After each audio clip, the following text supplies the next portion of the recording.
Jésus, avec toi dans le désert.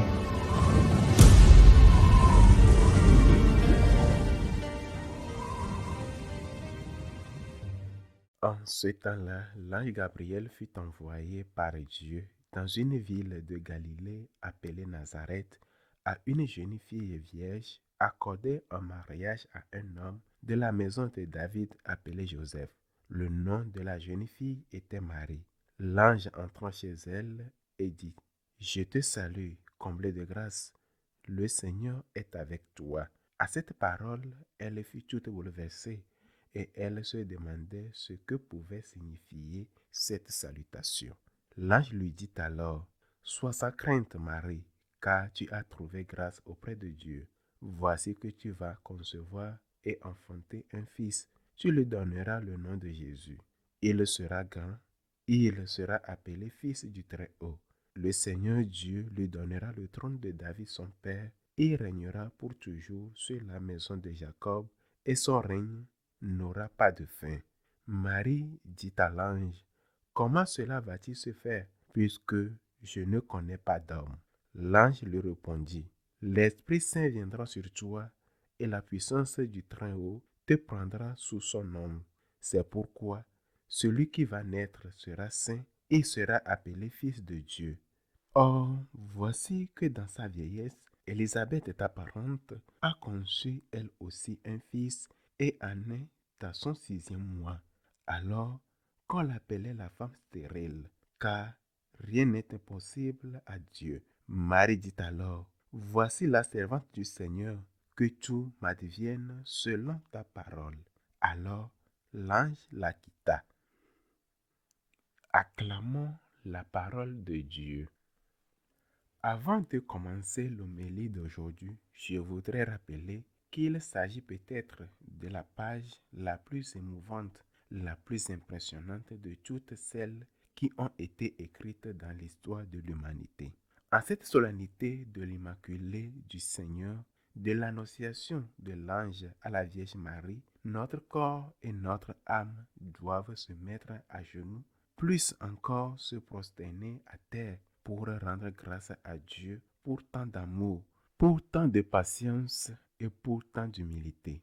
Ce qui s'est produit en ce jour merveilleux, ce premier 25 mars, c'est que l'histoire de la création a été comme réécrite et recommencée avec la nouvelle Ève, avec la nouvelle Immaculée. Ce qui s'est passé, c'est une rencontre entre Dieu et ce qu'il y a de meilleur dans l'humanité, la toute pure, la toujours vierge immaculée. Et cette rencontre n'a pas été un affrontement, mais comme une danse, comme Dieu qui vient et qui s'incline devant cette femme. L'humble Dieu s'incline devant l'humble Marie. Oh, quel amour! Dieu est amour. Dieu s'incline toujours à celui qui lui répond avec amour. Dieu vient, lui qui est amour, et il s'incline devant celle qui va lui répondre uniquement par amour. Lorsque Saint Paul, après sa conversion, médite sur le mystère du Christ de qui il s'agit, il l'exprime pour moi, personnellement, de manière sublime dans sa lettre aux Philippiens. Philippiens 2, à partir du verset 6, il dit, Le Christ Jésus, ayant la condition de Dieu, ne retient pas jalousement le rang qui l'égalait à Dieu, mais il s'est anéanti prenant la condition de serviteur, devenant semblable aux hommes. Reconnu homme à son aspect, Saint Paul nous montre ainsi que le Christ étant Dieu a pris la condition de serviteur. Quelle humilité de Dieu. Il ne s'est pas prévalu de sa condition divine, il s'est abaissé. Et que répond l'autre partie? Que dit l'Immaculée face au Dieu Tout-Puissant qui se fait serviteur? Elle dit avec humilité, Voici la servante du Seigneur. L'humilité de Dieu raconte l'humilité de l'être humain, l'humilité de la nouvelle Ève, l'humilité d'une femme. Mais Dieu ne vient pas seulement avec humilité, il vient rempli d'amour, rempli d'espoir. Dieu est amour. Pourquoi Dieu se fait-il homme? Les hommes croyaient déjà en Dieu. Ils le respectaient, parfois même ils le craignaient, ils l'adoraient. Mais Est-ce que c'est là que Dieu cherche? Est-ce que Dieu veut que tous les hommes le craignent? Est-ce que Dieu veut la crainte? Dans la liturgie, on dit, nos louanges ne t'ajoutent rien, nos bénédictions n'augmentent pas ta gloire. Alors que cherchait Dieu? Dieu cherchait notre amour. Mais pourquoi? Il veut faire quoi avec notre amour? En a-t-il besoin? Non, Dieu n'a pas besoin. S'il vient chercher notre amour, ce n'est pas parce qu'il en a besoin, mais parce que nous en avons besoin d'aimer. Nous ne devenons pleinement humains, créés à l'image de Dieu, que lorsque nous aimons. C'est l'amour seul qui nous conduit à la plénitude. Et pour nous attirer à l'amour, Dieu nous a aimés le premier, comme le dit Saint Jean dans sa première lettre. Et quelle réponse trouve-t-il? L'humilité trouve l'humilité et l'amour trouve l'amour. La Vierge Marie, après avoir dit, voici la servante du Seigneur, ajoute, qu'il me soit fait selon ta parole.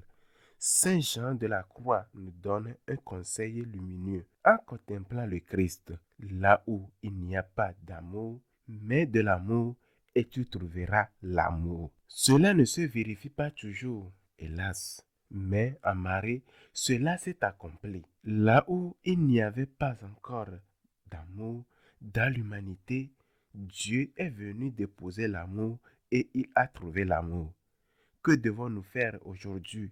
À genoux, prosternés, nous devons dire, voici la servante, voici le serviteur du Seigneur, et dire aussi qu'il me soit fait selon ta parole. Nous devons rendre grâce pour son humilité infinie. Il ne s'est pas prévalu de sa condition divine, il s'est abaissé. Il n'a pas cessé d'être Dieu, mais il a pris la condition de serviteur.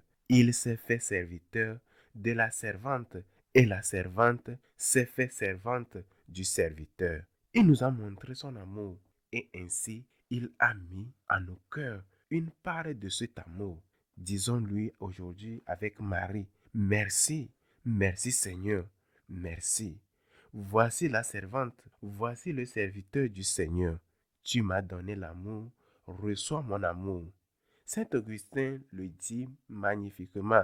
Donne-moi l'amour, ô ma vie, et je le proclamerai, car en me donnant l'amour, tu te réjouis en lui.